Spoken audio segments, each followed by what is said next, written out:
Today, in this video, I'm gonna explain how to fix PS5 slow menu and lag. Go to settings from top right, then go to system, then go to system software update and settings, then click on update now. Then go to storage, then go to games and apps. Try to delete unused apps from here, and another step is turn off your PS5. Now unplug all the power source cables from it. Then wait for 30 seconds, then turn on the PS5.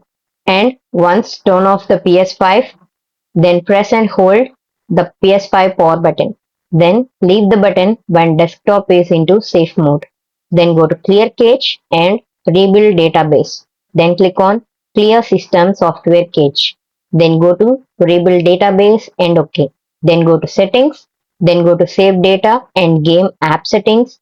Then click on sync saved data. Then go back. Then click on system. Then go to restart options. Then click on Reset Your Console. By following the steps, you can fix PS5 slow menu and lag. This video helped you out, please leave a like and comment down below. If this worked for you, thanks for watching.